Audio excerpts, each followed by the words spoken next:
If you want to see this baby go from this to this Ella Langley inspired makeup look, then keep on watching.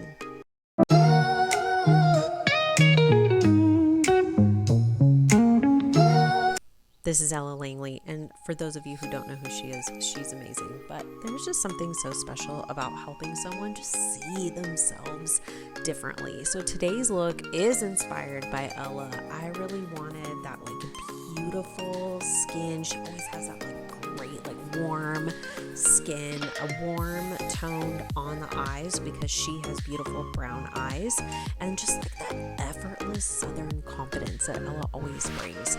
But what I really wanted to capture was just how she makes people feel. She's got that quiet strength, that mix of just grit and grace. So my client came in wanting that energy, just not to look exactly like Ella, but to feel like her best self.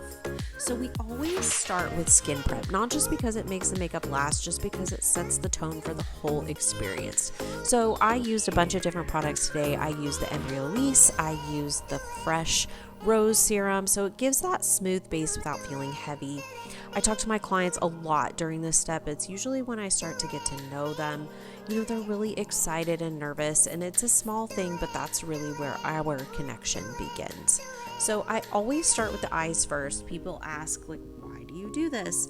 It's because I'm messy, and you're gonna see here in a second. I just want the freedom to blend.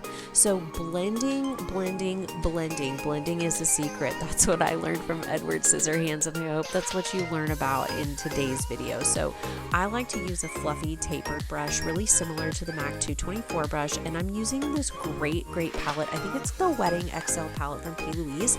It has all kinds of warm tones in it, which I really like, and I'm just layering up all of these warm tones in her area above the crease, kind of in the socket, that kind of no man's land between the crease and the eyebrow. She's got a lot of eye space, so we can really blend to our heart's content.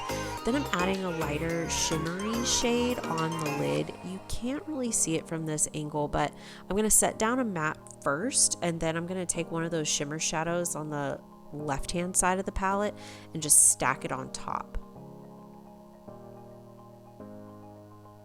So I pat these because they're really soft in the pan. And then I'm taking a MAC 217 brush, and I'm adding one of those darker warm shades into that outer corner. And at this step, I really do not care if I'm being messy. I actually prefer it to kind of blend out into the sides, just because I want the depth of color to be pretty wide depth of color, and I want it to be consistent throughout that whole swatch. And then later on, I'm going to use a Q-tip and clean it up. So just don't worry about being messy, I guess would be my best advice when you're doing your own makeup. Just you can clean it up later. Everything can be cleaned up.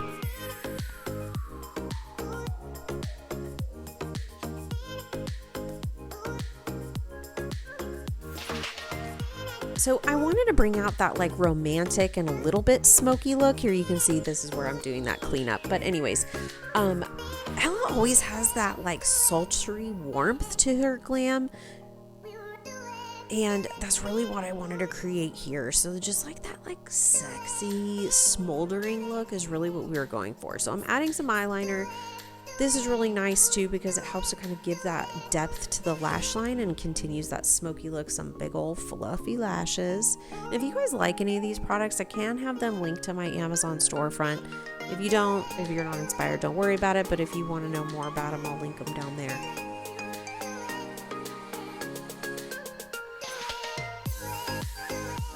So I'm going to go ahead and add this Anastasia Brow Duo to her brows. She has great brow shape, but they were a little bit short, so just wanted to extend and fill in. And we repeat it on the other side.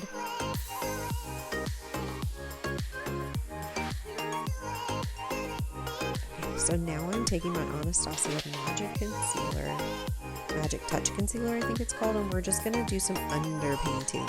So we're highlighting these areas, and then in a little while we're going to add some darker color around to give us some depth. We're doing kind of like a bronze tour.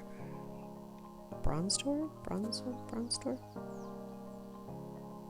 So I'm going to actually stack 2 different colors on top of here. I think I'm using shade 4 first, which is a little bit truer to her skin tone.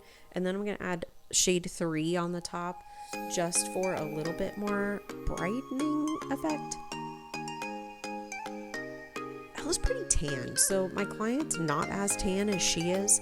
So I really wanted to give the same effect, and we had to do that through this bronzing the outer edges. So here's that Anastasia, like these bronzing sticks. I can't remember what this product is called. It's definitely a cream, so I'm adding a cream underneath.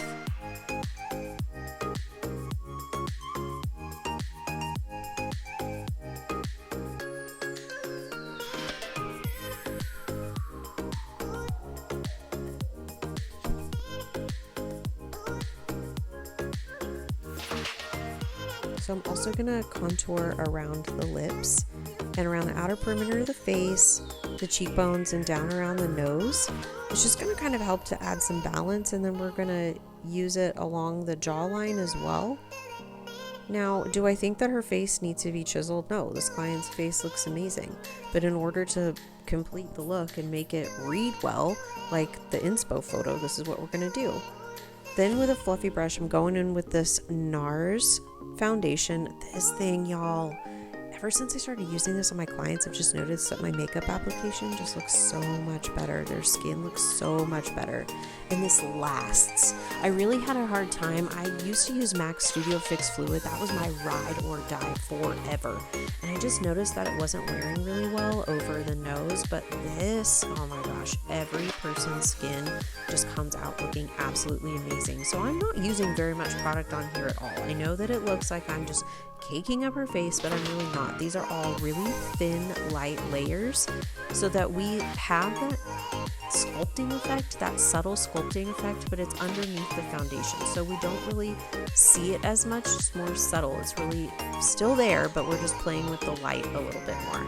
Oh, hey, look at it. We're feeling ourselves. This is where that confidence kicks in, guys. Look at. So now I'm just setting this. This is Charlotte Tilbury powder. I believe this is in shade 1. We really wanted that like highlighted pop. And I'm just going in with a pretty fluffy brush. I believe this is from Bobbi Brown. I have no idea if they still make this. You guys don't understand. I've had my brushes for like 20 years. So these are natural hair brushes. Don't come for me, but I've had them. I'm not going to just throw them away. They still work.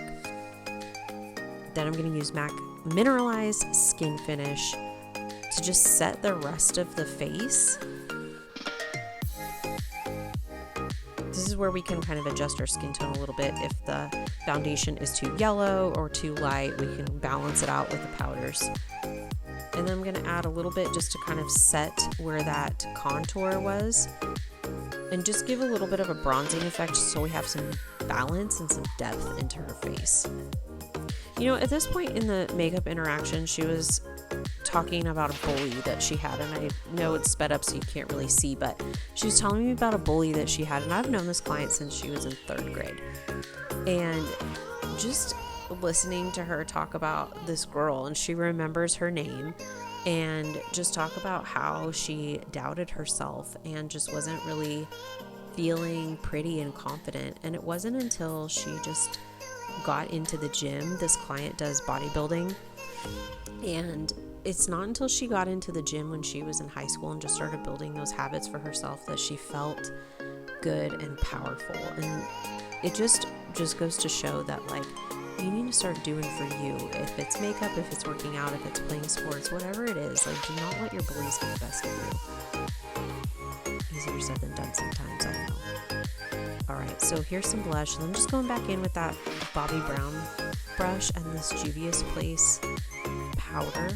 I believe this is a foundation plus powder in one, but I really like it for like deepening contour, and I don't want it to go everywhere, so that's why I'm using a smaller bristled brush just to get more precision, just going back over all of those areas where I want some more depth. That blush was also a little bit too much, so I had to kind of tone her down a little bit.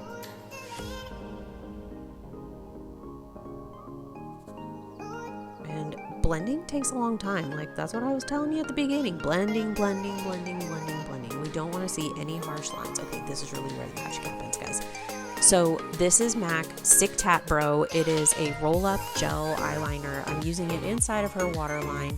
And this is really like, if you want to pay attention to the details, using something in the waterline, whether it be a cream color or a dark color, really transforms the eyes to that next level, makes a good look a great look.